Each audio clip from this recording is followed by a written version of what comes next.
Você já sentiu aquela pontada de ciúme que parece sequestrar sua razão? Isso que você sente não é apenas um sentimento, uma fraqueza ou uma falha de caráter. É uma guerra existencial em escala neurológica acontecendo dentro de você. O filósofo francês Jean-Paul Sartre, um dos maiores exploradores da condição humana, chamou a fonte desse conflito de o inferno, por uma razão muito específica. E o mais perturbador, a neurociência moderna acaba de nos entregar o mapa detalhado desse campo de batalha. Nos próximos minutos, vamos desvendar por que essa emoção é tão poderosa e o que ela revela sobre a natureza do amor, da liberdade e do próprio medo. E essa guerra interna não é um drama que acontece só com você. Pelo contrário, ela é uma das forças mais universais e tragicamente mais destrutivas da experiência humana. Quando analisamos os dados mais sombrios da nossa espécie, os dados sobre a violência, descobrimos um padrão assustador. Estudos de criminologia ao redor do mundo apontam consistentemente que o ciúme extremo é o fantasma silencioso por trás de até 1/3 de todos os homicídios cometidos globalmente.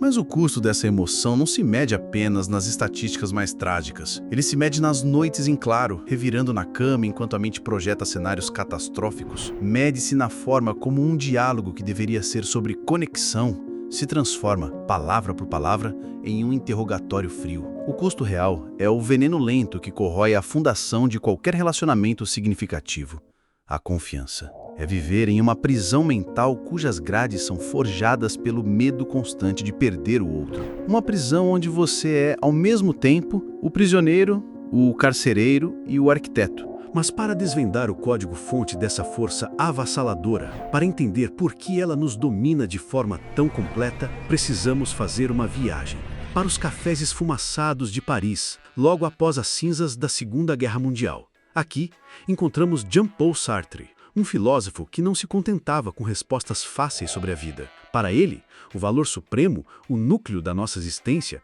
era a liberdade. Somos condenados a ser livres, ele dizia. Mas ao explorar essa liberdade, ele fez uma descoberta aterrorizante sobre como ela interage com a liberdade dos outros. Ele deu a essa descoberta um nome simples, mas profundo: o olhar. Para Sartre, o olhar do outro nunca é neutro. Quando alguém te olha, você deixa de ser o centro do seu próprio mundo, o protagonista da sua própria história. Naquele instante, você é arrancado de sua própria perspectiva e se torna um objeto no mundo de outra pessoa, um personagem secundário na história dela. Você é julgado, categorizado, fixado. Sua liberdade infinita é subitamente limitada, transformada em uma coisa. Agora, aplique essa ideia devastadora ao amor e ao ciúme. Você percebe o que isso significa? O ciúme, na visão de Sartre, é o horror existencial de sentir que a pessoa que você ama está sendo capturada pelo olhar de um terceiro. É a agonia de ver a pessoa que é o centro do seu universo ser transformada em um mero objeto no universo de outro alguém. O seu parceiro, que para você é um poço infinito de possibilidades, torna-se, sob o olhar de outro, apenas alguém interessante na festa, um corpo atraente, uma conquista em potencial. E essa objetificação te rouba a exclusividade da sua percepção. É por isso que Sartre escreveu sua famosa e mal compreendida frase: o inferno são os outros. Não porque as pessoas são inerentemente más ou irritantes, mas porque a simples existência da liberdade delas é uma ameaça constante à sua, uma força que pode transformar tudo que você ama em um objeto. E hoje? Hoje vivemos submersos em um oceano de olhares. As redes sociais criaram um inferno sartriano em escala digital. Cada like, cada comentário, cada seguidor novo na conta do seu parceiro é uma microdose desta objetificação. É a prova constante e visível de que a pessoa que você ama existe em centenas de outros mundos, sob centenas de outros olhares, completamente fora do seu controle e da sua perspectiva. O grande paradoxo da nossa era é que a tecnologia que promete nos conectar é a mesma que amplifica exponencialmente nosso medo existencial mais profundo. Agora, avancemos quase 80 anos no tempo. dos cafés parisienses para os laboratórios de neurociência. Cientistas, movidos por essa mesma questão, colocaram pessoas que estavam sentindo ciúmes intensos dentro dessas máquinas de ressonância magnética. O que eles descobriram é um eco biológico perfeito da filosofia de Sartre. O ciúme ativa a amígdala, o alarme de incêndio primitivo do nosso cérebro, com a mesma intensidade que a visão de um predador. Ela grita: ameaça! Perigo! Simultaneamente, ele ativa o córtex cingulado anterior, as mesmas vias neurais que processam a dor física. Sim, seu cérebro interpreta a dor do ciúme de forma muito semelhante à dor de um ferimento real. Seu corpo, respondendo a esses alarmes, é inundado por cortisol, o hormônio de estresse, preparando você para lutar ou fugir. Ao mesmo tempo, os níveis de ocitocina, o chamado hormônio do vínculo e da confiança, despencam.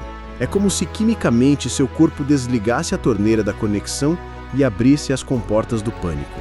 A psicologia evolutiva dá um nome a esse programa: Mecanismo de Guarda de Parceiros, um software arcaico instalado em nosso hardware cerebral há milênios, cujo único objetivo era garantir a paternidade e a sobrevivência dos nossos genes. Sartre nos deu a poesia da experiência. A ciência nos mostrou a fiação por trás do palco. Seu cérebro primitivo não sabe a diferença entre uma ameaça à sua linhagem genética e um like no Instagram. Ele apenas executa o programa. Então vamos juntar as peças. O que temos aqui? De um lado, Sartre nos revela que o ciúme é uma crise existencial sobre liberdade e objetificação. A dor de ver quem amamos ser reduzido a um objeto pelo olhar de outro. Do outro lado, a neurociência nos mostra que o ciúme é um alarme de sobrevivência biológico, um programa de guarda de parceiros disparando em nosso cérebro reptiliano. A síntese transformadora é esta: o ciúme, essa força que nos enlouquece, é fundamentalmente um mecanismo de sobrevivência biológico, sendo interpretado por uma consciência que anseia por liberdade e significado. É um curto-circuito entre nosso software mais antigo e nosso anseio mais moderno. Essa compreensão nos permite desconstruir duas das maiores mentiras que contamos a nós mesmos sobre o amor. A primeira: ciúme à prova de amor. Não é prova de medo, medo da perda. Medo da nossa própria irrelevância, medo da objetificação. É um sentimento que diz mais sobre a nossa insegurança do que sobre a profundidade do nosso afeto. A segunda mentira: se você me amasse de verdade, sentiria ciúmes. Isso é como pedir a alguém para não sentir dor ao tocar em uma chapa quente. Isso nos leva a um questionamento muito mais profundo e desconfortável. Estamos amando a pessoa em si, em sua totalidade e liberdade, ou estamos amando a segurança que a posse simbólica dessa pessoa nos proporciona? Mas aqui entramos em território mais complexo. Conhecer a arquitetura da nossa prisão mental nos liberta dela ou apenas nos dá nomes mais sofisticados para descrever as nossas correntes? Se o ciúme é, ao mesmo tempo, um programa biológico quase inevitável e uma condição existencial da liberdade, onde exatamente fica a nossa escolha? Estamos condenados a viver reféns desse alarme primitivo? É aqui que talvez precisemos da sabedoria de uma voz ainda mais antiga. Muito antes de Sartre, o filósofo grego Aristóteles já nos oferecia uma lente diferente. Ele fazia uma distinção crucial entre dois tipos de amor. De um lado, Eros, o amor passional, romântico, que muitas vezes é possessivo.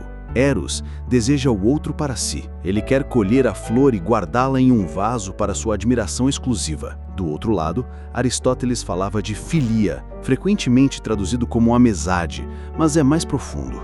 É o amor virtuoso, baseado na admiração mútua. Filia não quer possuir o outro, quer o bem do outro por si mesmo. Filia vê a flor no jardim e, em vez de colhê-la, cuida da terra ao redor para que ela possa florescer em todo o seu potencial, para que todos possam admirar sua beleza. Talvez o antídoto para o inferno de Sartre não seja tentar silenciar o alarme de incêndio biológico. Talvez seja construir uma casa à prova de fogo. Um relacionamento cuja fundação não seja a posse e a exclusividade do olhar, mas a admiração ativa e a celebração da liberdade do outro. Então aqui estamos. Sartre nos mostra a ferida, a batalha existencial pela posse do olhar. A neurociência nos mostra o mecanismo, o pânico do cérebro primitivo temendo a perda. E Aristóteles nos aponta uma direção, um caminho possível, a construção de um amor baseado na virtude e na celebração da liberdade. Da próxima vez que aquela pontada gelada do ciúme te visitar, e ela vai, em vez de se afogar na pergunta "o que há de errado comigo?", talvez a reflexão possa ser outra. Pergunte-se, qual liberdade exatamente eu estou com medo de perder? A minha ou a do outro? E qual tipo de amor, fundamentalmente, eu estou tentando construir? Um que aprisiona ou um que liberta? Mas o desafio de construir uma trégua, de encontrar um vislumbre de paraíso, começa e termina dentro de nós.